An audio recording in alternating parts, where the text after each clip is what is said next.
How much time do you have? Well, I got 10 minutes with you. But how much time do you have to live? You don't know, do you? Neither did my mother. One early morning at work, I received a phone call from my dad. For some strange reason, I felt a shiver down my spine. I was nervous. The moment I answered the phone, my dad nervously said, "Your mother and I had an accident. She's alive, but unconscious." Upon hearing that, I grabbed my stuff, and within an hour, I was in the hospital. I saw my mother throwing up blood. Within 24 hours, she was declared brain dead. That's when the doctor looked me in the eye. It's time. At that, I felt two levels of grief. Level one was grief for my mother's passing. How can my mother die? I was relatively young to be motherless. I was 28. And I thought my friends' mothers were still around and like, why is this happening to me? Level two was grief for her dream. When my mother was young, she wanted to become a teacher, and she often, shared that dream to me. But life got in the way. She wasn't able to do that. I told myself, so, people die. People die, and their dreams die with them. I don't mean to be morbid, but if you knew you're going to die tomorrow, would you be able to tell yourself, I've lived the life I wanted?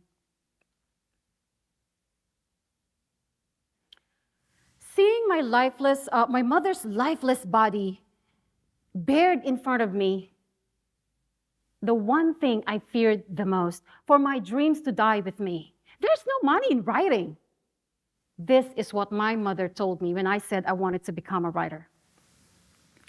Growing up dirt poor, and when I say dirt poor, I mean we had a dirt floor.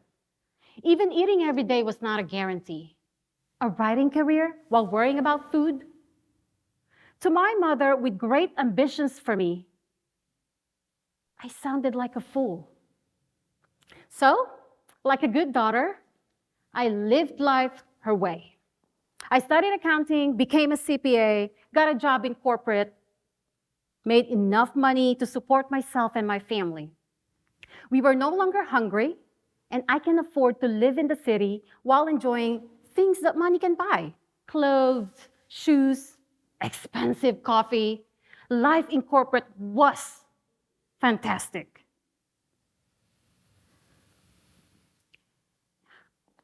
And yet, there's this knowing feeling inside me. What could that be?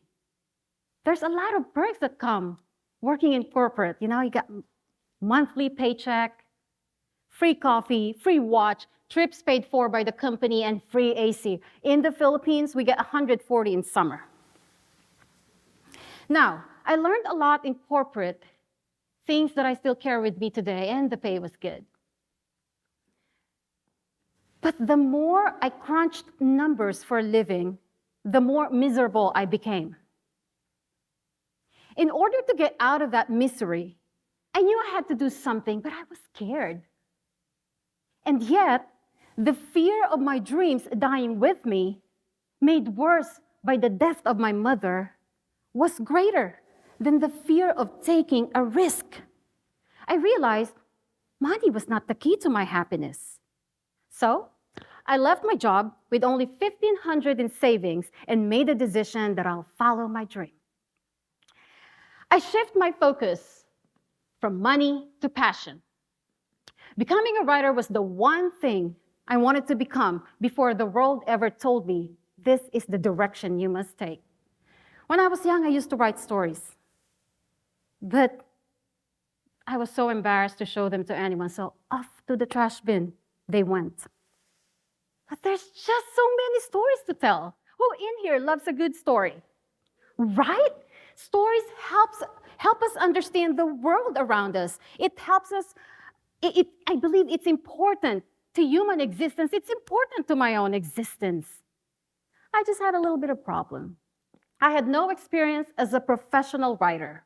So who would trust me to write something for them?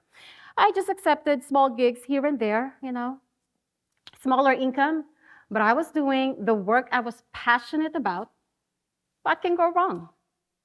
Boy, it wasn't easy. My financial responsibilities were mounting, and I can no longer afford, or I can no longer make ends meet without working day and night. I was miserable. I was broke. So, money didn't make me happy. Passion, while being broke, it made me happy as well. I thought, if that continued, being broke, I'll just go back crunching numbers again. I was on the verge of doing so when my lucky break came. I was offered to write a book for somebody else. It was a ghostwriting job. It was for a 23-year-old girl who was unsure how to start a business and worried that people might not take her seriously. I feel like I can relate to her. So like a friend, okay, I'll help you. I wrote her book, and within 7 years, she has opened 3 clinics, published 2 more books, been on tons of TV shows and magazines, and her business was recognized last year as one of the top 50 fastest growing medium-sized businesses in the Northeast.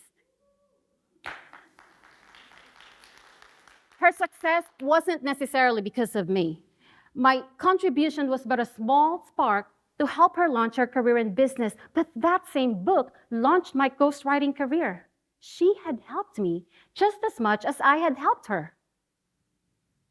From that time on, my life revolved around books, and I was no longer living on survival mode. I realized focusing on money alone put me in a never-ending chase that made me unhappy. And passion alone, like I said earlier, that made me happy. I was broke. As it turns out, my passion for storytelling allowed me to serve others by helping them tell their stories. And like magic, prosperity followed. I had found my purpose. And I had become what I wanted to be. I've become happy. From there, I developed my own recipe for happiness. Passion, purpose, prosperity. This recipe is flexible. The quantities and flavors will be up to you. 1, find your passion. Discover what lights your fire. 2, live a life of purpose intertwined with your passion. Be of service to others. 3, work hard and enjoy the fruits of your labor. Money is not necessarily evil, especially if you had come from the circumstances in which I was born. Money is definitely a good thing. Don't say no to money. One of my mentors told that to me. So think about this. It was my mother who introduced me to books and awakened in me the interest in writing. And yet it was also my mother who initially stopped me from following a career in writing. It was the death of my mother's dream that brought me back to who I was before the world told me who I should be. In the end, thanks to my mother, because she brought me here. I am here to show you that at any point in your life, you can follow your dream, unless you're no longer here. It's not going to be easy. It's going to get you scared, but do it anyway. What if you knew you're going to die next year or in 5 years? Since you don't know, and since you know life is finite, every single second, every single day spent outside of your passion, outside of your purpose, is the most wasteful thing you can do to yourself. Now, When do you think is a good time to cook your own recipe for happiness? Well, my time is done here, which means now it's your time.